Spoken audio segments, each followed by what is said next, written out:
De retour sur Axon Radio, bienvenue, c'est Live Zone. Je suis très heureux d'être avec vous pour la deuxième partie de cette émission. On a parlé du MUFON France et on est avec Pascal Fechner, le directeur du MUFON France. T'es toujours là, Pascal ? Ah, toujours. Je passe un très bon moment. Ah ben merci en tout cas, nous aussi. Et puis on est très heureux d'aborder le sujet OVNI avec toi parce que c'est un sujet passionnant. Ouais. Je voulais savoir, Pascal, on t'a vu là récemment sur C8, tu es sur la chaîne BTLV. Quel est le rapport du MUFON avec les médias ? Alors ça, c'est une question importante parce que on essuie quelques critiques, bien entendu, et j'avoue que j'en essuie personnellement aussi. On va dire les choses. J'ai même entendu un jour Jean-Pierre Petit indiquer que j'avais un melon à pas passer les portes. Ah ouais, ça d'accord. fait pas très plaisir, surtout d'un monsieur que j'admire et que je respecte. Voilà. Bon, le fait est qu'on le veuille ou non, aujourd'hui, nous vivons dans un monde d'images. Nous vivons dans un monde de médias. Et j'ai envie de dire que si vous n'apparaissez pas dans les médias ou si vous n'existez pas dans les médias, eh ben pour le grand public, vous n'existez pas tout simplement. Alors, bien sûr que nous faisons BTLV, mais nous le faisons depuis 2014 et j'en suis très fier. Quand je suis très fier d'être invité par Bob et à continuer à faire des émissions. Il faut savoir aussi qu'on a refusé certaines choses. On a été invité à Touche pas à mon poste. On l'a refusé celle-là. On l'a refusé parce qu'on estimait que c'était pas l'endroit pour pouvoir s'exprimer proprement. Et je tiens à préciser que Touche pas à mon poste, c'est une des plus grosses audiences en prime time le soir à la télévision. Alors, je vais t'expliquer la genèse quand même. C'est vrai qu'il m'appelle. Il m'appelle parce que ces émissions-là, ils t'appellent, c'est la veille pour le lendemain. Hein. D'accord. Donc, quand on m'appelle, touche pas à mon poste, on fait une émission spéciale OVNI, on aimerait que vous y soyez. C'est sûr qu'au départ, vous dites ouais, je suis obligé de la faire parce que c'est tellement énorme que en termes de médiatisation, ça va être très important. Et là, faut rendre justice à Camille, qui est ma directrice adjointe, qui m'a dit Pascal, tu n'y vas pas. Et moi, j'étais parti pour la faire, hein, très honnêtement. Elle m'a dit Pascal, tu n'y vas pas. Tu ne vas pas réussir à donner l'image que tu veux ou tu ne vas pas réussir à exprimer ce que tu es réellement. Et j'ai eu un peu de mal. Il faut savoir que la production, l'émission était le vendredi à 22h, je crois. La production m'appelait encore à 15h pour me dire mais on vous paye le billet, venez. Ah ouais. On l'a pas faite. Alors, quand j'ai vu le résultat, j'ai dit merci Camille. J'ai dit merci Camille parce que ça a été une boucherie. On va être clair. Hein. J'ai rien contre Cyril Hanouna. Ah oui, Après, il fait son émission, il a son format, il a son public et il a fait ce qu'il devait faire. Maintenant, j'ai eu beaucoup de mal pour les amis qui étaient sur le plateau. Je pense à David Gallet, je pense à Franck Morin qui étaient sur ce plateau et qui sont des vrais chercheurs, des vrais documentaristes, des vrais écrivains et qui étaient mis à côté de gens un peu plus borderline. On va être clair, pour moi, participer à cette émission, ça se serait pas bien passé. Je pense même que j'aurais peut-être quitté le plateau. Encore que, je dis ça, mais pour faire un petit peu de médias, on se rend compte qu'en fait, les choses sont pas si simples une fois qu'on est sur le plateau de télé, malgré tout. Celle-là, on l'a pas faite. Et pourtant, en termes de médiatisation, ça nous aurait apporté des milliers, voire des millions de personnes qui nous auraient peut-être découvert ce soir-là. Maintenant, quand C8 commence à faire enquête paranormale, très honnêtement, au départ, j'étais un petit peu dubitatif puisque c'est Mad Prod. Mad Prod, c'est Mathieu Delormeau et je suis honnête, hein, et c'est pas une critique. J'étais pas sûr, de par les anciennes productions de Mathieu Delormeau, que le format allait être très sérieux ou très respectueux des intervenants. Le fait est que j'ai vu la première émission qui est passée en juin et là j'ai dit waouh. Qu'est-ce que ce serait bien qu'on y soit parce que le format m'a plu. Et je t'admets que quand ils m'ont appelé en septembre, et on va aller au bout des choses, c'est Bob qui a dit téléphoner à Fechner du MUFON, ça peut faire partie des intervenants qui peuvent faire l'affaire. J'ai été ravi et honnêtement, j'y suis allé en courant. Et je suis ravi parce que c'est une émission qui pour moi est bien. L'équipe de journalistes derrière bosse comme des fous pour essayer de faire des scripts de qualité. Voilà, ça c'est de la bonne médiatisation. Donc il faut être présent dans les médias, il faut quand même essayer de choisir un petit peu pour pas non plus travestir sa pensée. Hein, encore une fois, il y a s'adresser au grand public et faire du spectacle de foire. Ouais. C'est pas du tout la même chose.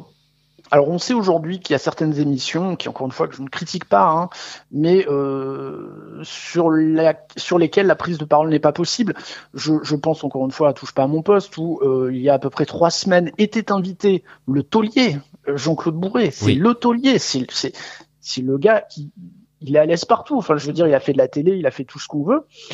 Il était avec Jack Crean qui est quand même ancien patron de la patrouille de France, qui est un pilote émérite, qui est quand même pas n'importe qui. Ben concrètement, ils n'ont pas réussi à exprimer leurs pensées, ils n'ont pas réussi à aligner 3 idées sans que derrière il y ait une blague qui soit faite ou autre. Voilà, ça c'est du média qui ne sert à rien. Alors effectivement, on va vous voir, mais ce que vous allez dire va être totalement inaudible, voire travesti. Mais je continue à dire que l'ufologie a besoin de médiatisation aujourd'hui, a besoin de représentativité. Les médias sont d'accord pour parler de ces sujets-là, mais il leur faut des intervenants qui tiennent la route, qui aient du répondant, qui savent aussi s'exprimer et qui présentent pas trop mal, hein, on va dire les choses quand même, hein, il faut pas se cacher derrière son petit doigt. Donc nous, au MUFON, on souhaite faire du média, on souhaite être présent dans les médias. Après, est-ce que c'est une question d'ego? Est-ce que Fechner a une grosse tête? J'en sais rien, peut-être aussi un peu. Enfin, l'idée, c'est pas que je fasse de la télé, c'est plutôt qu'on mette en avant le MUFON et que notre franchise soit connue en France. En tout cas, ton passage sur Axon Radio prouve bien que c'est pas la taille du média qui compte. Voilà, je t'ai demandé la possibilité de pouvoir faire une interview avec toi. Tu as trouvé l'idée très intéressante et donc voilà, je te laisse la parole. Mais voilà. Mais je te l'ai dit en plus, je suis ravi de passer sur Axon Radio parce qu'encore une fois, ton public n'est pas un public intéressé par l'UFO. Alors bien sûr qu'il doit y avoir quelques auditeurs intéressés, mais les gens viennent pas sur Axon Radio pour écouter cette émission-là. Oui. Et pour nous, c'est très important justement de s'adresser au grand public, de le faire de façon responsable, comme on est en train de le faire ici. Et que tes auditeurs se disent, ok, il y a des fous furieux en ufologie, mais pas que, et il y a des choses qui sont vraiment intéressantes. Exactement. En tout cas, Pascal, on va passer sur autre chose maintenant. J'ai envie de faire quand même le lien avec un autre sujet. Comme tu le sais, il y a quelques semaines de ça, Véronique Geffroy, la propriétaire du château de Fougeray, était sur Axon Radio. D'ailleurs, merci à vous les auditeurs parce qu'on a battu des records d'audience. C'était juste dingue quoi. Voilà, c'était vraiment, donc mille merci, ça vous a vraiment plu et vraiment je suis très surpris. Donc je vais faire le lien entre le paranormal et le phénomène OVNI. Est-ce qu'on peut se poser des questions là-dessus et se dire qu'effectivement la proximité de ces deux sujets, est-ce que on peut imaginer que c'est quelque chose de rationnel d'imaginer ça? Moi, j'irais même un petit peu plus loin. C'est pas est-ce qu'on peut, c'est est-ce qu'on doit. Est-ce qu'on doit, oui. Est-ce qu'on doit. Alors moi, très clairement, je me positionne comme valléiste dans mon approche de l'ufologie. Je m'en explique. Quand je dis valléiste, c'est en rapport directement avec Jacques Vallée. Jacques Vallée, qui aujourd'hui est probablement l'ufologue français encore en vie le plus important, hein, parce qu'il y a eu des ufologues immense. Je pense bien sûr à Aimé Michel, et puis bien sûr à l'incontournable Jimmy Dieu. Alors on aime, on n'aime pas. Mais enfin, le fait est quand même que en termes de médiatisation, on peut pas dire qu'il s'est soit économisé pour mettre le sujet en avant, pas toujours de la bonne façon. Hein. Encore une fois, on en revient sur ces émissions des années 80-90. Mais enfin, il a fait avancer les choses et il a créé la vocation chez beaucoup de gens. Voilà, avec des travers ou pas, c'est pas vraiment la question. Mais Jacques Vallée, c'est quelqu'un qui s'est intéressé au phénomène dès les années 60. C'est quelqu'un qui a côtoyé des sommités internationales comme le docteur Allen Hynek. C'est quelqu'un qui a fait partie du Collège Invisible. Alors le Collège Invisible, en fait, c'était une institution informelle de chercheurs de haut niveau qui réfléchissaient sur le phénomène OVNI, sans trop faire de médiatisation ou autre. Mais c'est surtout quelqu'un qui, dès les années 70, se pose la question en disant mais ce phénomène OVNI, ces extraterrestres, est-ce qu'aujourd'hui, on n'est pas en train de mettre une nouvelle étiquette sur quelque chose qui est là depuis toujours? Et quand je dis est là depuis toujours, on en vient aux religions, on en vient aux phénomènes paranormaux, on en vient aux fantômes, aux démons. Et la réflexion de Jacques Vallée, enfin me semble-t-il, en tout cas comme je l'ai compris, hein, je veux pas parler pour lui non plus, mais c'est de dire là on est en train de coller une nouvelle étiquette qui culturellement nous convient mieux, parce qu'aujourd'hui on s'est envoyé des choses dans l'espace, on a compris qu'il y avait d'autres galaxies et autres. Est-ce qu'on n'est pas en train de renommer un phénomène qui est là depuis toujours? Et c'est en soi, alors c'est vrai que c'est un propos que je tiens pas souvent, parce que dans le cadre du MUFON, j'essaie de rester quand même assez cantonné, je dirais, au phénomène OVNI, mais au fond de moi-même, quand je vois par exemple les travaux de transcommunication instrumentale qui sont menés par Sonia Rinaldi, par exemple au Brésil. Alors, je vais peut-être expliquer rapidement ce qu'est la transcommunication instrumentale. Oui. En fait, la transcommunication instrumentale, c'est d'utiliser des supports audio ou vidéo pour essayer de capter des informations. Dans les supports audio, c'est des gens qui vont poser des questions et qui vont essayer d'analyser sur les bandes s'ils n'ont pas une réponse, de gens qui sont partis. La communication instrumentale au Brésil que mène Sonia Rinaldi sont avec des supports vidéo, c'est-à-dire qu'elle a des documents où on voit des visages sur des gens qui ne seraient plus là. Mais, et ça je pense qu'elle s'y attendait pas, elle a récolté de temps en temps des informations sur des visages qui sont plus humanoïdes, voire un peu plus proches de la vision de l'extraterrestre. Donc voilà, au départ, elle fait de la recherche sur les personnes qui sont parties, et elle se retrouve quand même avec une transversalité inattendu avec le phénomène OVNI. Quand on regarde par exemple la Vierge de Fatima, c'est assez troublant comme cas, la Vierge de Guadeloupe ou même plus proche de nous, Lourdes. Je pense que ces phénomènes ont été étiquetés en fonction de la culture de l'époque. Lorsque c'était la religion, une entité qui apparaissait, qui était paranormale, c'était obligatoirement la Vierge. Ça ne pouvait pas être autre chose. Je crois qu'il faut se poser la question. Enfin voilà, il y a tout un exemple, il y a tout un ensemble de cas qui ont émaillé ce qu'on appelle l'ésotérisme aujourd'hui, qu'on pourrait quand même assez aisément rapprocher de ce qu'on appelle le phénomène extraterrestre aujourd'hui. Je l'affirme pas, bien sûr, mais moi, je plaide pour une ouverture des frontières et pour une recherche transversale, c'est-à-dire qu'il n'y a pas des spécialistes des fantômes, il n'y a pas des spécialistes des extraterrestres. Je pense quelque part qu'on parle peut-être un petit peu tous des mêmes choses, mais simplement, on les a catalogués différemment. Oui. On les appelle différemment. Est-ce que tu penses que le phénomène OVNI, on pourrait l'inclure carrément, parce que tu t'exprimes bien en fait, t'es ouvert d'esprit, tu fais le parallèle avec ça. Est-ce que tu penses que dans l'ésotérisme on pourrait inclure le phénomène OVNI? Alors, moi, il y a un chercheur que j'aime beaucoup, c'est Papus. Papus était un chercheur, un ésotériste, quelque part au début des années 1900. Et je dis souvent que si Papus était né aujourd'hui, il serait ufologue. Je pense qu'Aleister Crowley, s'il était né aujourd'hui, serait ufologue. Je pense que même Allen Hynek, pardon, pas Allen Hynek, excuse-moi, le livre des Rivail, justement le père du spiritualisme dont on a parlé tout à l'heure. Alan Kardec, pardon, excuse-moi, j'ai eu un trou. Voilà, Alan Kardec, merci, merci pour la perche. Je me noyais tout seul. Je pense qu'Alan Kardec aujourd'hui serait peut-être ufologue. Ouais. Ce que je veux dire par là, c'est que et puis plein de gens comme ça, je trouve ça extrêmement intriguant et intéressant de se plonger dans l'ésotérisme des siècles derniers et de se dire mais au final, est-ce qu'on parle pas un petit peu des mêmes choses quand même? C'est passionnant. Et puis bien sûr, quand on lit les textes qu'on appelle sacrés, la Torah, enfin plus précisément la Torah, la Bible un petit peu moins. Moi, j'ai eu la volonté et la curiosité de lire les 5 premiers livres de la Torah. À savoir que je suis non pas athée, mais j'ai ma propre spiritualité, voilà. Mais je n'accroche pas spécialement quand on me dit il faut penser ça ou ça. Ça c'est pas trop ma came, mais en même temps j'ai une certaine spiritualité. Et c'est vrai que quand on lit la Torah avec un œil détaché, on se dit mais c'est un livre de science-fiction ce truc en fait. C'est un truc de fou quoi.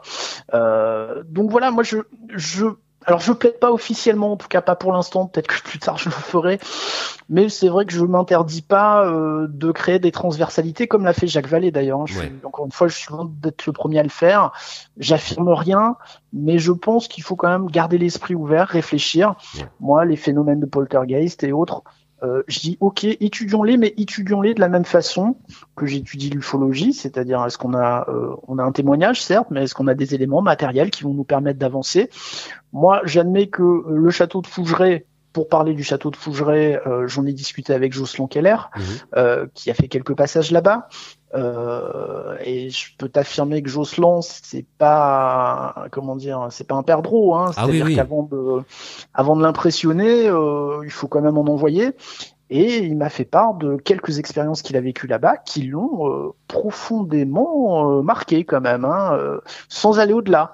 Enfin, de dire effectivement il y a un phénomène, ce serait intéressant de l'étudier quand même. Voilà, donc voilà, moi je crois qu'aujourd'hui l'ufologie, mais c'est une porte d'entrée, mais c'est une porte d'entrée sur quelque chose de peut-être plus général, un phénomène qui nous suit depuis peut-être depuis le début de l'humanité au final.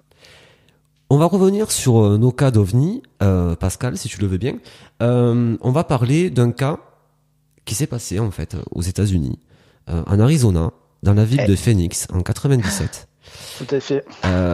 C'est un cas qui est très particulier, qui est c'est sûrement un des plus connus, je pense, mondialement. Alors ça doit être un des plus connus. Oui, enfin. Quand on peut dire connu dans ce domaine de recherche, parce qu'hélas, on va dire en termes de médiatisation, est-ce que c'est Alors, permets-moi peut-être de faire une petite parenthèse justement sur les cas connus, parce que là je réfléchissais. Alors c'est vrai qu'on n'avait pas spécialement parlé, on n'avait pas spécialement envisagé d'en parler. Enfin, si on réfléchit aujourd'hui pour le grand public, le cas le plus connu, je pense que c'est Roswell. Oui, c'est Roswell, tout à fait. Sauf que c'est le cas le plus connu, mais sûrement le moins connu au final, dans le sens où effectivement tout le monde connaît Roswell, mais peu de gens savent réellement ce qui s'y est passé. Alors, sans rentrer dans les détails, c'est souvent ce que je dis parce qu'on a tendance à mêler crash, Roswell, zone 51. Pour le grand public, c'est la même chose. Ce que je conteste pas parce que je peux le comprendre, parce que des séries comme X-Files ont fait en sorte que, mais si on détaille rapidement Roswell, il faut bien comprendre que ce n'est pas le début de l'ufologie moderne, malgré ce qu'on peut souvent lire. Le début de l'ufologie moderne, c'est Kenneth Arnold et c'est le 24 juin 1947. Roswell, ça se passe début juillet. Et je t'assure, j'invite les auditeurs à faire leurs propres recherches, mais avant 1980, on ne parle pas de Roswell. Vous avez des dizaines de livres sur le sujet ufologique qui sont sortis. Roswell n'existe pas avant les années 1980. Donc de dire que Roswell préfigure la naissance de l'ufologie moderne, c'est absolument faux. D'autre part, on parle du crash de Roswell, mais il faut bien savoir que le crash se passe à Corona, précisément. Et Corona, c'est à peu près à 150 km de Roswell. Donc à Roswell même, il ne s'est absolument rien passé. Pourquoi on parle du crash de Roswell ? Tout simplement parce que Mac Brazel, le fermier qui va retrouver ses débris dans son champ, va s'orienter vers ce qui ressemble le plus à une ville au plus proche d'où il habite, parce que là, on est sur des patelins totalement désertiques. Oui, des grandes campagnes, quoi. Voilà, donc là, on est c'est la Pampa, Et la ville la plus proche, c'est à 2h30 de route. Il faut voir que Mac Brazel, à l'époque, en 47, il n'a pas le téléphone, il n'a pas l'eau courante, il n'a pas l'électricité, Enfin, je veux dire, faut quand même se rendre compte. Et il va à Roswell, il va contacter le shérif, et le shérif va dire, écoute, je pense que la chose la plus sensée à faire, c'est de contacter les militaires. Et il y a une base effectivement à Roswell, c'est la 509e, où travaille Jesse Marcel. Et c'est Jesse Marcel, qui est l'agent du renseignement de la base, qui va se rendre avec Mac Brazel sur les lieux.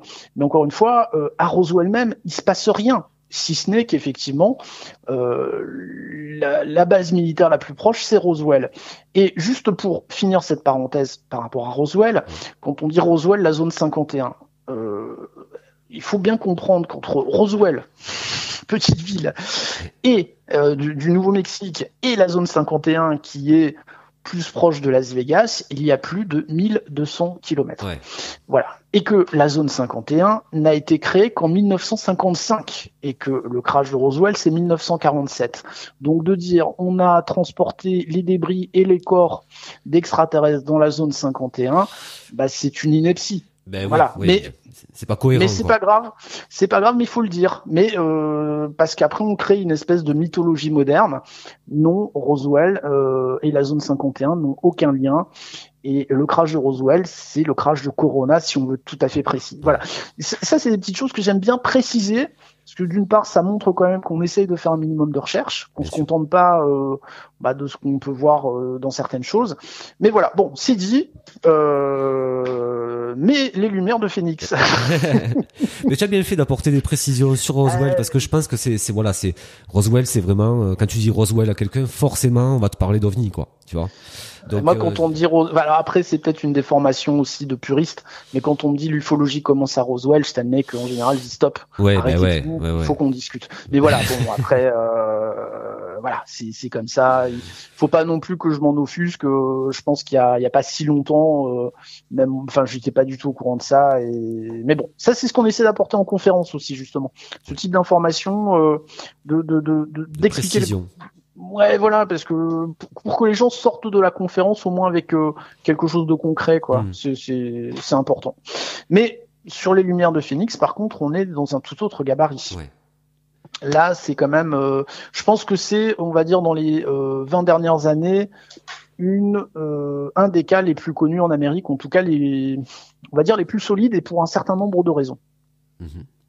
Et alors, certainement un des plus impressionnants aussi, puisque vous avez la possibilité, vous qui nous écoutez, sur YouTube. Alors attention, sur YouTube il y a de tout, mais il y a donc sur le cas précis des lumières de Phoenix, il y a des vidéos faites par des personnes comme vous, comme moi, qui ont assisté en fait à ce phénomène-là. Et alors voilà, après on voit des lumières effectivement, mais on peut pas affirmer quoi que ce soit, mais c'est très impressionnant comme vidéo.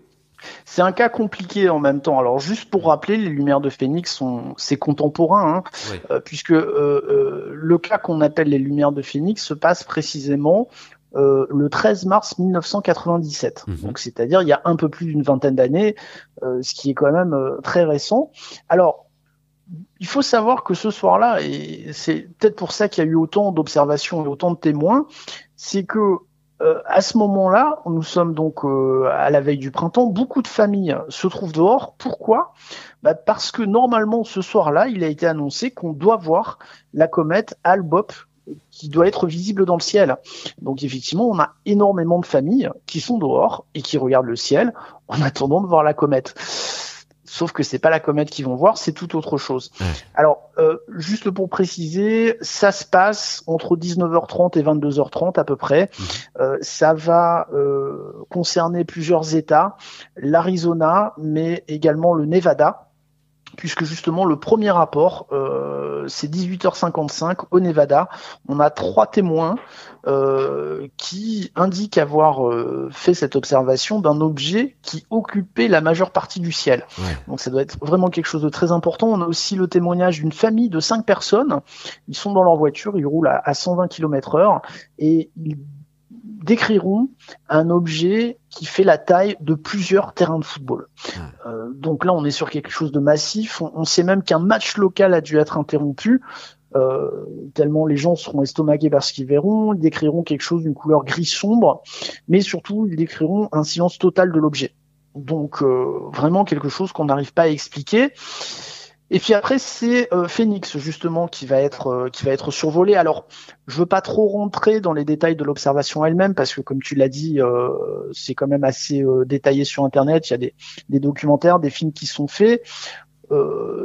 Ça touche des milliers de témoins qui, encore une fois, sont dehors, qui voient ça et qui n'arrivent pas à se l'expliquer. On a des films, on a des photos, donc c'est un cas qui est bien documenté. Mais ce que je trouve intéressant dans les lumières de Phoenix, c'est ce qui va se passer dans les quelques jours, dans les quelques mois et dans les quelques années qui vont suivre ces observations. Donc, on peut peut-être en parler en quelques mots aux auditeurs. Bien sûr, oui, c'est très intéressant ce qui se passe après, justement. Je trouve, alors, le cas en lui-même est intéressant, à savoir quand même, bon, on va y venir. La première chose qui est intéressante, c'est que vous avez une conseillère municipale qui s'appelle Emma Barwood, qui va tout de suite alerter les médias, qui va vouloir savoir de quoi il en retourne. Et il faut savoir que, étonnamment ou pas, cette conseillère municipale va se faire ridiculiser par les médias locaux. Mais ridiculiser, hein, elle va passer vraiment par la dernière des imbéciles, par les médias locaux. Elle dira elle-même, ce qui est arrivé a été une leçon pour d'autres officiels élus. Si vous parlez de cela, vous perdrez finalement votre crédibilité. Donc, c'est-à-dire que cette conseillère municipale investie par la population pour jouer un rôle de représentation se retrouve humiliée, parce que c'est le terme, hein, elle se retrouve humiliée auprès des médias locaux. Il y a des parodies qui sont faites d'elle, des images, des trucs humoristiques, enfin des trucs assez... Très violents, quoi. Vraiment, ouais, franchement, graveleux, quoi. Donc, elle s'en est pris plein la tronche, c'est le cas de le dire, alors qu'elle était représentante du peuple et qu'elle a joué son rôle de conseillère municipale en demandant des comptes. Il faut savoir que les grands médias nationaux, on parle surtout de USA Today, de la ABC et de la NBC, ils ne vont s'emparer de l'affaire que 3 mois plus tard. Donc c'est-à-dire que pendant 3 mois, il y a que les gens de Phoenix, hein. Le reste du pays n'est pas au courant de cette affaire. Donc le 18 juin, USA Today va faire un gros article là-dessus. Et le 19 juin, alors est-ce que c'est lié ou pas ? Bah bien sûr que c'est lié. Le gouverneur de l'Arizona, qui s'appelle Fife Symington, va annoncer à la télévision qu'il ordonne une enquête. Alors c'est bien, hein, si USA Today n'en avait pas parlé, est-ce qu'il aurait été aussi véhément pour demander une enquête? Je suis pas sûr. Comme quoi le pouvoir des médias, encore une fois, n'est quand même pas neutre pour mener les choses. Exactement. Mais surtout, Symington va vouloir faire une espèce de trait d'humour, puisque il fait cet article donc le 19 juin au matin, et l'après-midi convoque une conférence de presse, et pendant cette conférence de presse, alors les images sont très célèbres, il fait venir son chef de cabinet, plus précisément son chef d'état-major, qui s'appelle Jay Eled. Alors, il y a une particularité, ce chef d'état-major, c'est qu'il est extrêmement grand, il fait 1m80. Ouais. Encore que pour les Américains, c'est presque standard. Mais enfin, pour nous, il est grand. Et en fait, il va le grimer en espèce d'extraterrestre avec une tête énorme. Il va dire, bon, bah, tout va bien. On a trouvé l'explication, on a le coupable. Il va le faire venir menotter. Enfin, il va y avoir toute une mise en scène. Et puis, il va enlever le gros masque d'extraterrestre de son chef de cabinet. Et il va indiquer, bah, ceci est pour vous montrer que vous êtes beaucoup trop sérieux. Alors, bien sûr, il va y avoir une levée de bouclier massive de la population qui dit non, mais attendez, vous nous faites passer pour des idiots. On sait ce qu'on a vu. Là, votre mise en scène, elle est totalement grotesque. Ça va très, très, très mal passer au niveau de la population qui estime que là, au mieux, on se moque d'eux, au pire, on veut leur cacher des choses. Alors, il faut savoir que Symington va questionner les bases aériennes. On va lui dire non, rien à déclarer, tout va bien. Baroud elle-même, Emma Baroud, la conseillère municipale qui se sera fait vraiment humilier par cette affaire, va contacter le sénateur de l'Arizona. Alors le sénateur de l'Arizona à ce moment-là, c'est John McCain. C'est quand même pas John McCain, héros de guerre. Et elle dit à John McCain, bah écoutez, en tant que sénateur, j'aimerais que vous meniez une investigation. John McCain, comme Symington, va se rapprocher de l'armée de l'air et l'armée de l'air va lui dire que, d'une part, l'Air Force ne mène plus d'investigation sur les ovnis depuis 1969. Bon, à la lumière des informations qu'on a aujourd'hui par rapport au programme AATIP, bon, ça fait doucement sourire quand même. Clairement. Bon, clairement. Okay. Alors bon, enfin voilà, on pourra nous dire oui, mais on a fait une étude que entre 2007 et 2012, donc en 97 on n'en faisait pas. Bon, ok, la marmotte elle met le chocolat dans le papier d'alu, il n'y a pas de souci. Mais surtout, ce que va dire l'armée, malgré tout, l'Air Force va dire qu'ils ont été informés par la garde nationale que cette dernière avait lâché des fusées éclairantes au magnésium de haute intensité au sud-ouest de Phoenix entre 21h30 et 22h, qui pouvaient être vues jusqu'à 250 km. C'est une opération qui va s'appeler l'opération Snowbird. Donc il est possible quand même, techniquement, que les images connues des lumières de Phénix soient peut-être quand même des fusées éclairantes. On ne peut pas complètement l'occulter, c'est une possibilité. Sauf que quand même, l'observation, on l'a vu tout à l'heure, commence au Nevada à 18h55 et non pas entre 21h30 et 22h. Oui, c'est un phénomène qui se déplace en plus. C'est un phénomène qui, parce qu'il faut voir quand même, le Nevada et l'Arizona, ce sont pas des petits départements. Enfin, je veux dire, ce sont des étendues extraordinaires. Donc ça colle pas. Bon, les choses passent. On va dire que grosso modo, on va dire que les autorités essaient de pas trop mettre de lumière là-dessus. Mais en 2000, John McCain indiquera lui-même dans une conférence de presse, parlant des lumières de Phénix, cela n'a jamais été complètement expliqué, mais je dois vous dire que je n'ai absolument aucune preuve qu'il s'agisse d'aliens ou d'ovnis. Donc bon, il ferme aucune porte, mais enfin, il admet que les choses sont pas très claires. Et justement, en 2000, on a une plainte collective qui est déposée auprès de la Cour fédérale de Phoenix, qui demande des explications au gouvernement fédéral. Donc les habitants de Phoenix ont quand même de la suite dans les idées. Ça me rappelle un autre cas, le fameux cas de Betty Cash et Vicky Landrum, mais je n'en dirai pas plus parce que c'est un cas que vous pourrez voir bientôt dans le cadre des capsules C8, et celui-là je vous le conseille parce que il est assez gratiné aussi. Alors, oui, parce c'est un petit peu, on a un parallèle aussi, puisque là, la Cour fédérale est saisie, et là c'est le juge Nemey, Stephen Nemey, qui s'empare de l'affaire. Et le 30 mars 2000, il dira tout à fait sereinement, écoutez, moi j'estime qu'il y a une recherche raisonnable qui a été conduite, donc il n'y a pas matière à ouvrir une enquête.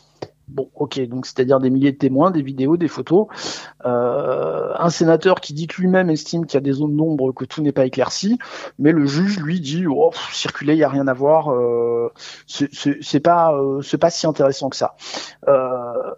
C'est vrai qu'on a du mal à s'imaginer que le département de la Défense se soit contenté de ça. Enfin, je veux dire, encore une fois, on est obligé de penser qu'il y a une enquête plus poussée et que peut-être qu'on ait dit à Nemey, écoutez, mettez pas d'huile sur le feu, on passe à autre chose, quoi. Ouais. Ça aurait pu s'arrêter là. Mais le vrai rebondissement se passe au 10e anniversaire des Lumières de Phénix. Et là, Fife Symington, celui-là même qui avait organisé cette espèce de parodie de capture d'OVNI, va faire une annonce surprise. Il va dire qu'il a lui-même observé le phénomène et il dira c'était un appareil d'origine inconnue, mais j'ai décidé à l'époque de ne pas rendre ça public parce que j'ai eu peur de la panique de la population. Donc 10 ans après, le gouverneur de cet État reconnaît lui-même avoir observé. Donc il dit pas j'ai vu des extraterrestres, il dit j'ai vu un objet immense passer au-dessus de la ville.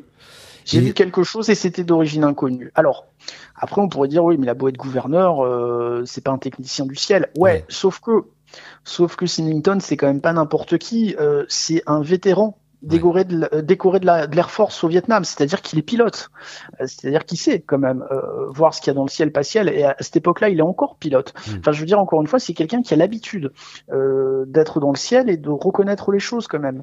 Un peu comme Jacques Crine en France. Exactement. Enfin là, ce sont quand même, au-delà de sa fonction politique, c'est quand même un spécialiste du ciel. Je veux dire, le gars, il s'est quand même baladé au Vietnam dans un avion et il a risqué sa peau. Donc, on peut quand même lui reconnaître une certaine légitimité sans lui donner raison sur tout quand il voit quelque chose. Mais enfin, encore une fois, c'est quelqu'un qui a une certaine légitimité quant au phénomène aérien. Et surtout, on demandera, mais pourquoi vous racontez ça maintenant? Pourquoi vous changez d'avis maintenant? Ben en fait, c'est un réalisateur de film qui aura fait un documentaire sur les Lumières de Phénix, qui va prendre contact avec Symington, qui va lui montrer son film, qui va lui proposer une interview. Le truc, c'est que quand James Fox propose l'interview à Symington, il s'attend pas à ce que Symington change complètement d'avis.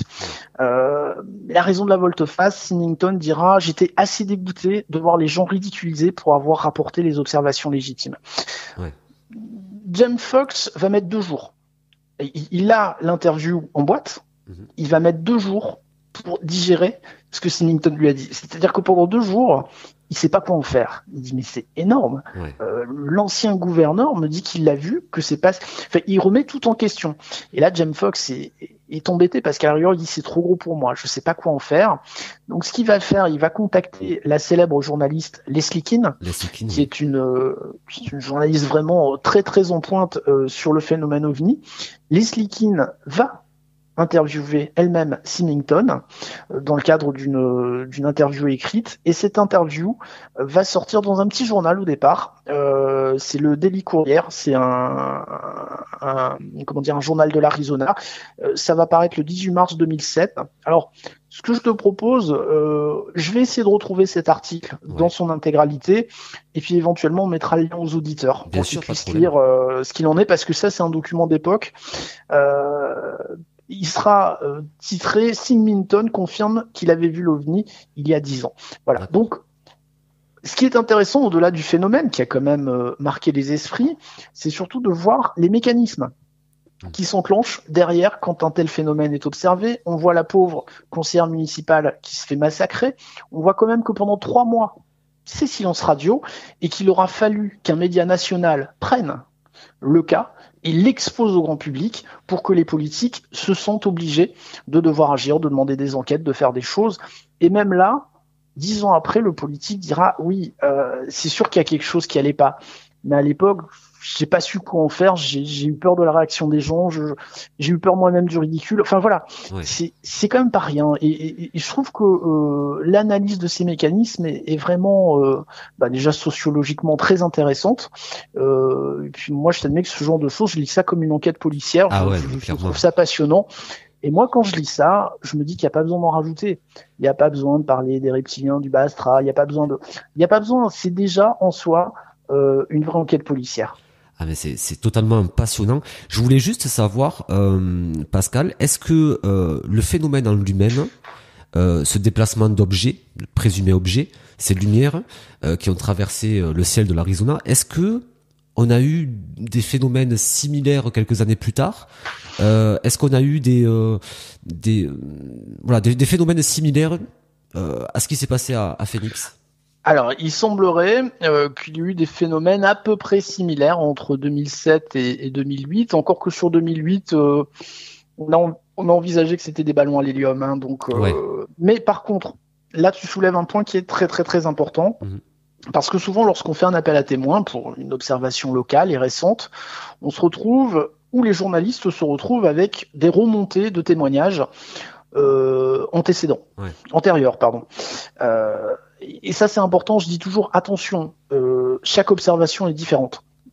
C'est-à-dire quelqu'un qui vient, qui dit, moi, il y a 2 semaines, j'ai vu la même chose, ou il y a 2 ans, ou il y a 10 ans, c'est pas la même chose. Chaque observation est différente, et il ne faut pas amalgamer l'ensemble des observations dans un même sac. Voilà. Et ça, c'est souvent un phénomène que je constate. C'est pas parce qu'il s'est passé quelque chose il y a 2 ans à peu près dans le même coin qu'il y a une récurrence ou qu'il y ait un retour de l'objet. Voilà. Ça, faut faire très attention. C'est pour ça que 2007-2008, je pense qu'il faut prendre les choses avec un peu plus de recul. D'où l'importance, encore une fois, dans la mesure du possible, d'obtenir du matériel, des photos, des vidéos. On n'avancera pas tant qu'on n'aura pas un réflexe des témoins, donc du grand public, encore une fois. Tu sais, c'est comme dans un accident, si tu as passé le brevet de premier secours, y a plus de chances que ça se passe bien que si tu l'as pas, parce que tu vas pas savoir quoi faire. Et nous, l'idée, pourquoi on veut que le grand public s'intéresse au sujet, pour qu'il acquiert aussi les bons réflexes. Quand il voit quelque chose, bim, je sors mon téléphone, j'alerte des gens autour de moi pour dire, regardez, est-ce que vous voyez la même chose que moi? C'est ça, les bons réflexes. Et je pense que si demain on arrive à ça, d'une part, on expliquera beaucoup plus de choses, puisque grâce à ces photos, vidéos, je pense qu'il y a beaucoup de choses qu'on saura expliquer. On dira, vous avez une méprise, c'est autre chose. Et puis là, où il n'y a pas méprise et où il n'y a pas explication, on aura des cas solides. C'est un petit peu tout l'intérêt de Phoenix, c'est que là, il y a eu des milliers de témoins, de par le fait qu'encore une fois, ils attendaient non pas un objet volant non identifié, mais une météorite.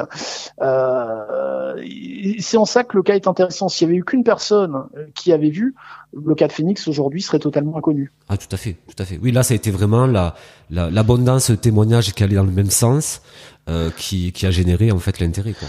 Et c'est toujours pareil. Alors moi, parfois, on me dit, et je suis d'accord avec cette réflexion, puisqu'elle est tout à fait juste, de dire oui, mais la garde nationale dit qu'elle a balancé des fusées éclairantes. Mais est-ce que c'est avéré? Ou est-ce parce qu'elle a pas dit avant? Elle a dit quand on lui a demandé. Ouais. Est-ce que c'est pas une façon aussi de noyer le poisson, de dire bah allez, on va dire qu'on a balancé ça, ça va passer. J'ai pas la réponse. Voilà. Mais après, on peut se poser plein de questions. C'est vrai que moi, tu vois, la première question qui me vient à l'esprit, c'est balancer des fusées éclairantes au-dessus ou à proximité d'une ville. C'est quelque chose qui me paraît. Enfin, alors, je me pose des questions. À proximité, voilà. Techniquement, c'était très loin quand même. Simplement, quand la garde nationale dit ces fusées éclairantes de nuit se voient à 250 km à la ronde. C'était pas à côté, quoi. Non, voilà, on peut. Mais c'est tout à fait envisageable comme solution. Ah oui, mais le problème, si on avait eu la garde nationale qui, 10 jours avant, faisait un mémo en disant bon les gars, tel jour, telle heure, on fait un exercice, on balance des fusées éclairantes. Ouais. Bon, ça aurait un peu plus de sens. Sauf que là, il faut que les politiques, à savoir sénateurs, gouverneurs, conseillers municipaux, aillent au contact. Parce que tant qu'on leur a rien demandé, même la garde nationale a pas dit non, mais c'était nous, il y a erreur. Tu vois, c'est ça le problème, ouais, c'est que à la rigueur dès le départ, si la garde nationale dit ne vous enflammez pas, c'est nous qui avons fait un exercice, bon, mais là ça prend beaucoup de temps. On a des explications pratiquement en 2000. Et moi je dis mais pourquoi l'armée dans ces cas-là ne se positionne pas tout de suite en disant hop là, ne vous inquiétez pas, c'était nous, tout va bien. Et ça, c'est un travers qu'on constate souvent. On a parlé de Fessenheim tout à l'heure, mais c'est quelque chose de récurrent quand même. Et c'est ce que tu disais tout à l'heure, c'est vraiment la communication en fait qui est souvent en fait un point clé en fait. Essentiel. Hein. J'aime bien cette formule. Encore une fois, j'en ai le copyright, mais on fait du métal dont on fait le sous-coupe. C'est exactement ça. Ouais. De ne pas communiquer. Voilà ce qui se passe. Après, quand rien n'est sûr, tout est possible. Et c'est pas bon. Parce que laisser les choses en l'état, quand on a l'explication, autant la porter tout de suite. Ouais. Après, des gens diront toujours, ouais, mais c'est pas vrai, on nous cache des choses. Très, très bien. Mais au moins, il y aura une transparence dans le système démocratique. Parce qu'encore une fois, à mon sens, l'armée est là pour protéger le citoyen et non pas pour faire ses trucs de son côté en disant non, mais ils ont pas besoin de savoir, ça nous regarde nous et pas eux. Voilà. Ouais. Je suis pas tout à fait d'accord avec cette vision des choses. Voilà, voilà ce qu'on pouvait dire en tout cas sur les Lumières de Phoenix. Oui. Il y a beaucoup de choses à dire encore sur les Lumières des Phoenix. C'était juste pour apporter bien sûr un petit éclairage, mais voilà. Alors on n'a pas de livre à mon sens, à ma connaissance, on n'a pas de livre en français totalement dédié aux Lumières de Phoenix. Il y a des livres en Amérique ou en anglais qui sont dédiés au cas de Phoenix. Bon. S'il y a une documentation intéressante à consulter en France, alors j'en oublie sûrement parce que j'ai pas tout lu, ouais. Mais enfin, il y a quand même justement le livre de Leslie Kean qui s'appelle OVNI, qui pour moi est un pavé dans la mare extraordinaire. Enfin, s'il n'y a qu'un livre à lire sur le phénomène OVNI, pour moi c'est le sien. C'est celui-ci.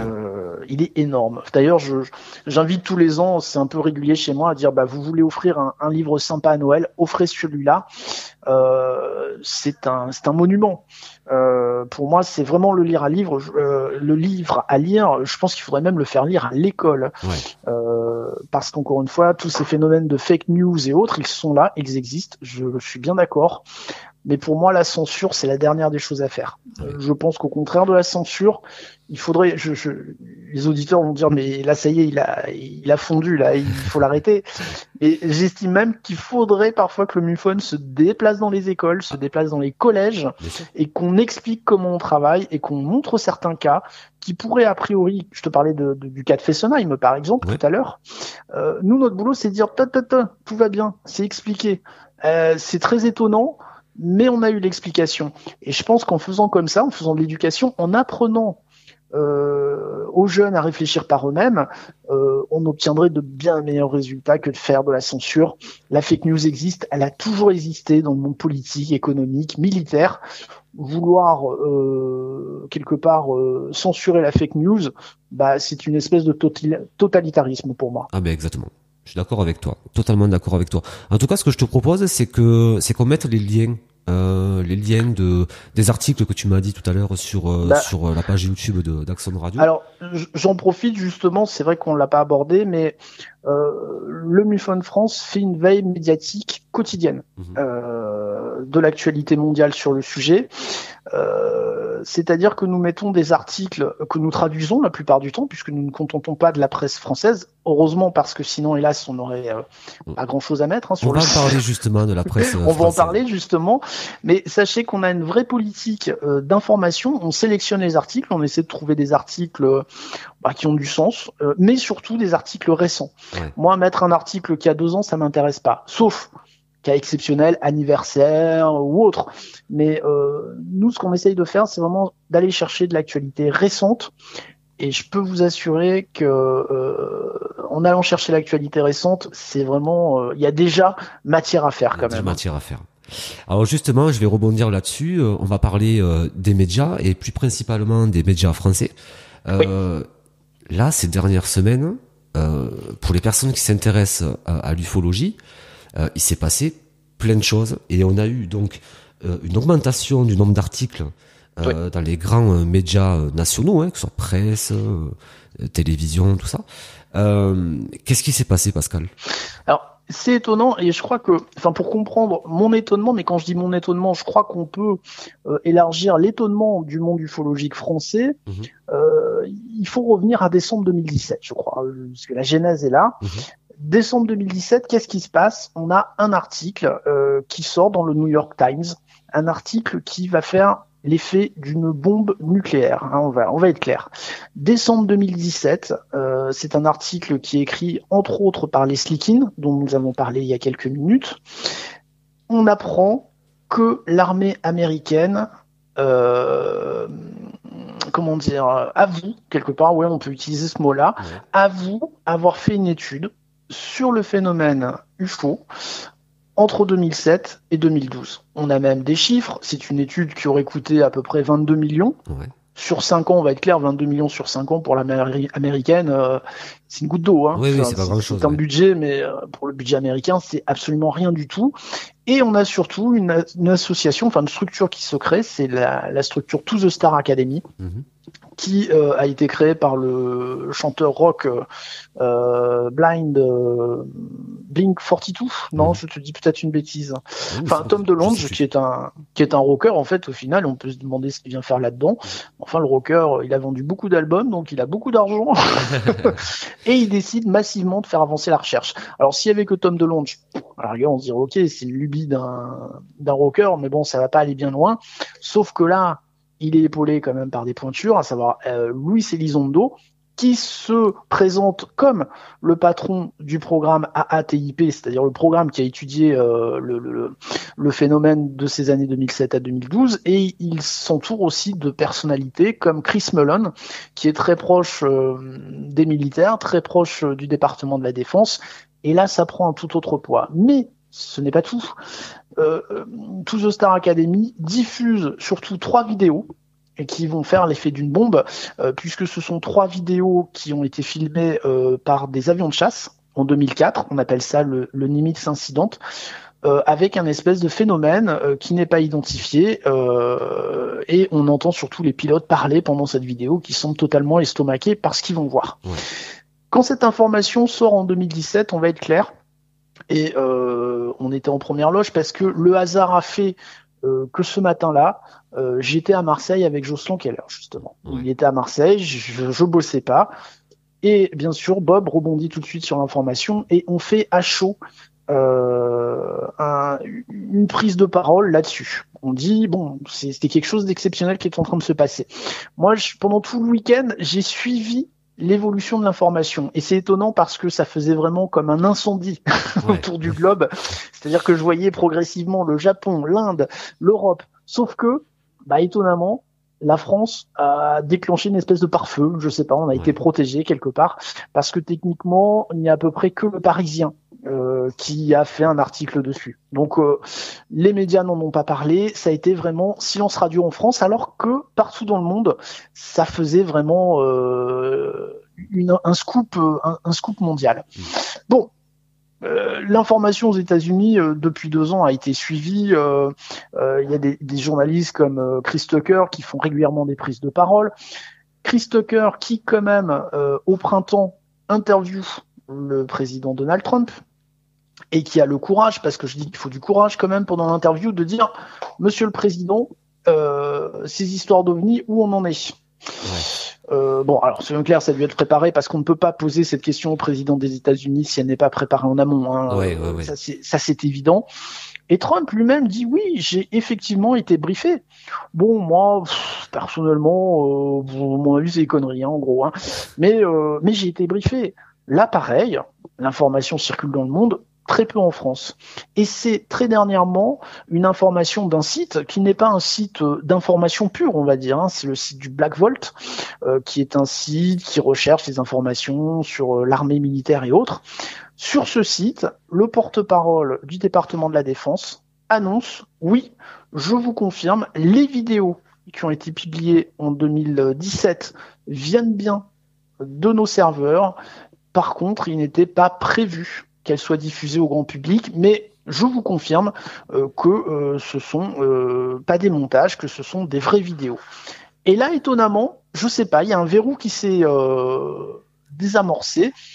Cette fois-ci, les médias français ont décidé d'en parler de façon massive. Quand je dis de façon massive, c'est la presse écrite, mais également la presse télévisée. C'est-à-dire qu'on a eu des reportages sur BFM Télé, on a eu des reportages sur LCI, on a eu des reportages sur CNews. Alors, avec des traitements différents quand même. Hein.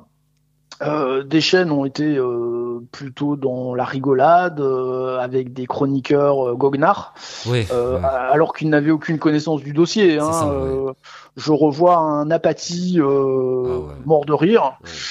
Bon, bah, écoutez, très bien, alors qu'il pipe pas au dossier. Hein. Donc, le gars se positionne en disant oui, c'est des conneries. Ça. Je me rappelle une réflexion qu'il a faite, une réflexion courante. Ah ouais, qu'est-ce qu'ils ont bu ce soir-là? Ah oui, bon, bah voilà. Et ça, c'est journaliste. Enfin, il y a un moment, il faut quand même se poser des questions. À côté de ça, par exemple, sur CNews, il y a eu un vrai traitement de fond professionnel. Ils ont invité le référent qu'ils avaient, à savoir Michel Chevalet, qu'on connaît depuis qu'on est tout petit, hein, et le traitement était très propre, sans aller dans la moquerie, mais sans aller non plus dans la croyance folle, en disant ça y est, on a la preuve. Traitement journalistique, professionnel, et ça suffisait amplement pour faire une capsule de bonne qualité. Voilà. Alors depuis, dans les médias, oui, j'ai l'impression qu'il y a quand même une espèce d'écoute un peu plus attentive. C'est-à-dire que les médias se sont peut-être dit il y a peut-être quelque chose à faire, il y a peut-être quelque chose à voir. En tout cas, quand on regarde le nombre d'articles sur le net et quand on voit le nombre de vues, on s'aperçoit clairement que ce sujet OVNI, en fait, il passionne tout le monde, quoi. Non, mais alors, je vais te dire, alors j'aime bien cette comparaison, elle est un petit peu osée, hein, je suis désolé, mais elle est un petit peu vraie quand même. Souvent, je compare l'ufologie un petit peu à la pornographie. Ouais. C'est-à-dire que personne regarde, mais tout le monde connaît. C'est ça, c'est exactement ça, ouais. Je suis désolé, alors c'est humoristique, hein, mais oui. Non, mais la comparaison est bonne. Hein, je veux dire, personne. Non, moi je regarde pas. Mais je rencontre une actrice, je vais dire, mais je l'ai déjà vue quelque part cette dame. Voilà, donc et c'est le malaise, quoi. Oui, je fais du cinéma. J'ai adoré la comparaison. Non, mais elle est un peu vraie quand même. Enfin, en tout cas, il y a un côté honteux de dire tu fais de l'ufologie, mais c'est pas possible, c'est caca. Non, c'est pas bien. Non, enfin. Voilà, enfin, parce que souvent j'ai cette impression-là de dire quelque chose de moche, quoi. Mais comment tu peux t'intéresser à ça? Mais c'est dégradant. Non, c'est pas dégradant. Ça dépend comment on le fait. J'ai l'impression que ce changement est en train petit à petit de changer. Et le fait est, je t'admets qu'aujourd'hui, je suis honnête, hein, j'estime que pour le MUFON, on a un large terrain de jeu ouvert parce que justement, je pense que notre discours correspond peut-être à ce qu'attendent les journalistes aujourd'hui. Tout à fait. Et je pense que effectivement, si le paradigme est en train de changer doucement, il va falloir des nouveaux intervenants, des gens qui tiennent la route, qui connaissent le sujet, mais qui aussi, encore une fois, ne sont pas dans l'excès, dans un sens ou dans l'autre, et qui puissent apporter des pistes de réflexion au grand public de façon constructive. En tout cas, ce sujet OVNI fait beaucoup parler de lui. Moi, parce que c'est bientôt la fin de l'interview, Oui, Pascal. on voit pas le temps passer. Hein. Mais ça passe très très très vite. C'est tellement passionnant. En fait, il faudrait des journées entières pour parler de tout ça. En plus, c'est tellement intéressant. Donc voilà. Mais en fait, moi, j'ai une dernière question. J'aimerais qu'on envisage peut-être l'impossible. Admettons que du jour au lendemain, pour X raisons, on atteste que la vie existe ailleurs. C'est une question de temps. Ouais, voilà, on va dire, je pense que elle doit certainement exister ailleurs, je veux pas, voilà, mais ce que je veux dire, c'est, admettons qu'il y ait une autre civilisation ailleurs, ou une autre vie, tout simplement, qu'elle soit bactérienne, ou, qu'est-ce que ça changerait pour nous sur Terre, pour la civilisation humaine? Notre société serait totalement transformée? Alors, c'est amusant parce que justement, c'était l'objet d'un échange que j'ai eu avec un ami ce week-end, bon, qui n'est pas spécialement intéressé à l'ufologie, mais qui aime bien m'en entendre parler parce que ça lui ouvre des pistes, et qui me disait, mais qu'est-ce que ça changerait? Alors, juste avant d'aborder quand même cette question, n'oublions pas quand même qu'il y a, 100 ans, si on avait dit au grand public, écoutez, vous aurez un jour un petit boîtier, pas très grand, vous parlerez dedans, et une personne, qu'elle soit à 100 mètres ou à des milliers de kilomètres, pourra vous répondre instantanément.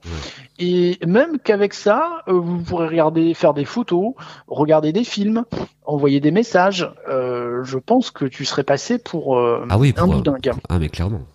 Je rappelle quand même qu'en 1895, le président de la Royal Society, qui est le collège des scientifiques anglais, dit « Je confirme, rien de plus lourd que l'air ne pourra jamais voler ». 1895, 1905, les frères Wright, qui sont pas les premiers à avoir fait voler un avion, mais en tout cas qui ont perfectionné l'aviation, faisaient un film avec un avion qui décolle. 1995, découverte de la première exoplanète. 1995. Hein, là, les scientifiques qui l'ont découvert ont justement reçu le prix Nobel il y a 2 ou 3 semaines. Voilà. Je crois qu'il faut admettre que tous les jours, on découvre des choses, et qu'en fait, ce qu'on croyait connaître, on le connaît pas du tout, ou on le connaît de façon tellement parcellaire que c'en est une ignorance en fait. Hein. Et j'aime bien cette pensée de Stephen Hopkins, qui pour moi, j'espère, sera un des mentors des générations à venir. Stephen Hopkins disait « L'ennemi de la connaissance, ce n'est pas l'ignorance. » C'est l'illusion de la connaissance. Voilà. Et je pense que si on acquiert cette philosophie de vie, on devrait quand même éviter pas mal de travers. Hein, ça c'est certain.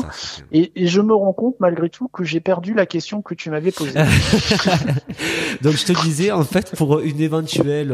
Ça y est. Voilà, le jour où en fait, si un jour on apprend que la vie existe ailleurs, est-ce que nos sociétés seront transformées? Ouais.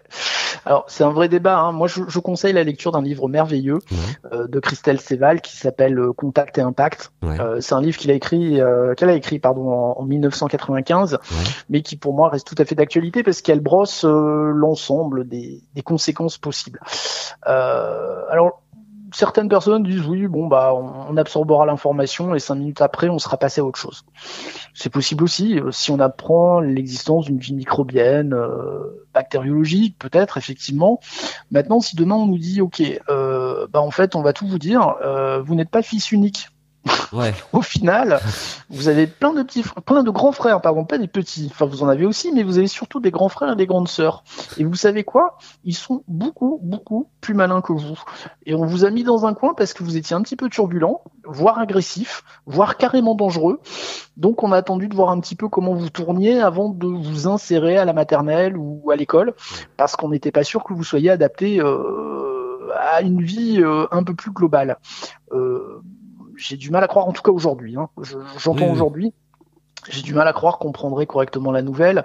D'autre part, il y a un côté économique. Imaginons que demain, une civilisation très en avance sur nous. Alors, quand je dis très en avance pour nous, je crois qu'il faut parler quand même du calendrier cosmologique de Carl Sagan. je sais pas si tu connais ou pas.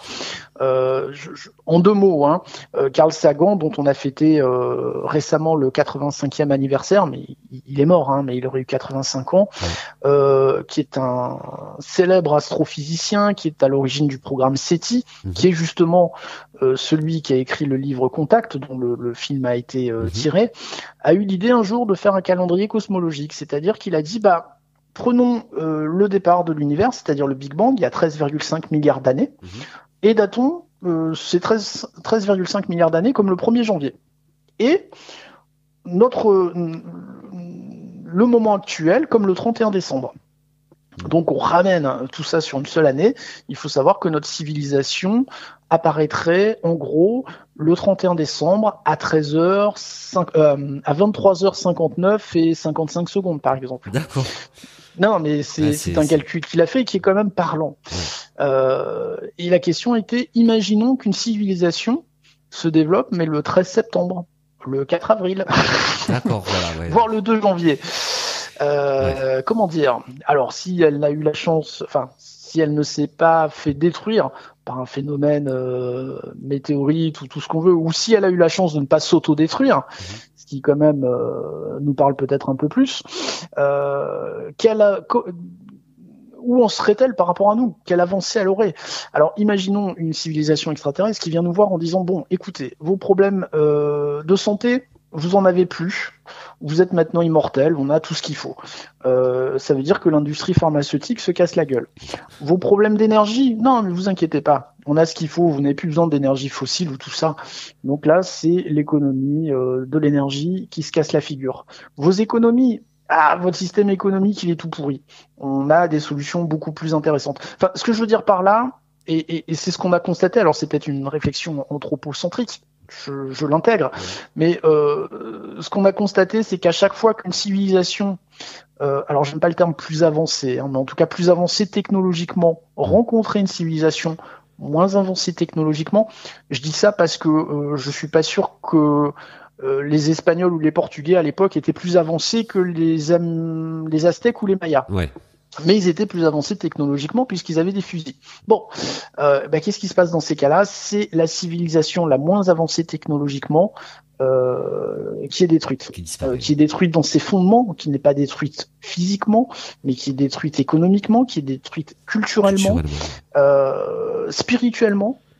Donc c'est une catastrophe. Et on peut envisager que si une forme de vie extraterrestre est plus avancée que nous, ça c'est Pierre Dac qui disait ça, il disait on a la preuve qu'une forme de vie intelligente, plus intelligente que nous existe puisqu'elle n'essaye pas de prendre contact avec nous. Ouais. Mais le fait est que si il existe une civilisation extraterrestre un peu plus sage que nous, je pense qu'elle arrivera à la conclusion que c'est pas le moment, qu'il faut attendre un petit peu, qu'éventuellement elle peut envoyer quelques pings. Ouais. Pour voir d'ici de là si ça bouge, si on intègre cette nouvelle réalité. Mais il est évident qu'un contact massif, pour moi, serait totalement destructeur pour nous, mais aussi peut-être pour eux, parce qu'on a quand même ce talent à chaque fois, et ça c'est Jean-Pierre Petit qui le dit, et je suis tout à fait d'accord avec lui, tu nous donnes un bâton, on va en faire une massue. C'est ça. Tu nous donnes une technologie extraterrestre, on va en faire des nouvelles armes. Moi, j'estime que dans l'univers, on doit être considéré comme une des espèces les plus dangereuses. Ouais. Ah oui, non, mais bien sûr. En tout cas, les plus immatures. Les plus immatures, c'est sûr que s'ils nous regardent de tout en haut, ils doivent nous voir nous autodétruire. Enfin bon. Alors, bref, quand je dis ça, attention, je fais pas j'affirme pas, mais non, si on réfléchit un petit peu, là, on est dans l'exopolitique en fait. Exactement. Si on fait un petit peu d'exopolitique, je crois que la décision la plus sage que pourrait prendre une civilisation extraterrestre plus avancée que nous, c'est de pas s'approcher, de nous observer, d'essayer de nous contrôler quand même, d'essayer de faire en sorte qu'on n'a pas trop vite dans les étoiles pour pas polluer le reste de notre galaxie. Mais enfin, la prise de contact, moi c'est souvent ce que je dis, est-ce qu'un anthropologue qui découvre une tribu de gorilles extrêmement agressive dans la jungle va aller sauter au milieu du clan en disant coucou, je suis là, je suis gentil? Non, je pense pas. Le résultat risque d'être un petit peu contre-productif pour lui. C'est ça. Mais c'est ça. Là, on est là, c'est de la discussion, c'est de la philosophie, c'est bien sûr, absolument pas une affirmation de ma part, bien entendu. Bien sûr. Non, c'était juste une éventualité, et je trouve que c'est c'est intéressant de s'intéresser au phénomène ovni et en même temps peut-être d'envisager ce qui peut se passer si un jour on peut affirmer quelque chose.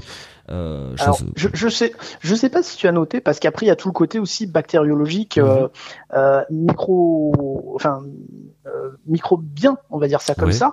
Je sais pas si tu as noté l'acte totalement inconsidéré et pour moi totalement irresponsable du programme Bereshit. Alors ça c'est une info intéressante. Le programme Bereshit, c'est un satellite israélien qui avait pour vocation d'être envoyé sur la Lune, donc pour qu'il soit simplement posé. Et dans ce satellite dans cette capsule Bereshit, il y avait des DVD, il y avait une encyclopédie gravée sur des DVD. Sauf que un des membres du programme Bereshit a décidé de son propre chef d'enrichir ce qui était prévu dans la capsule et qu'il a mis des microbes en fait, des microbes très résistants, mais de son propre chef. C'est-à-dire que là, techniquement, et la capsule d'ailleurs a eu un problème et s'est posée pas comme il fallait. C'est-à-dire qu'il est envisageable que le réceptacle qui avait ces microbes se soit abîmé, se soit fêlé ou autre. Donc c'est-à-dire qu'il a pris le risque de polluer la surface de la Lune avec ces bactéries sans l'accord de personne. Moi, je trouve ça extrêmement grave. C'est bien conscience. C'est de l'irresponsabilité envers le reste de la civilisation. Voilà, moi, c'est des choses qui me heurtent. Et c'est vrai qu'avant de penser à coloniser Mars ou autre, je crois qu'il faudrait quand même qu'on se mette bien tous d'accord. C'est comme ces programmes qui sont envoyés, ces messages qui sont envoyés un peu partout dans l'univers. Encore une fois, Stephen Hopkins disait c'est peut-être dangereux parce qu'on ne sait pas s'ils vont être lus et s'ils sont lus, par qui ils vont être lus.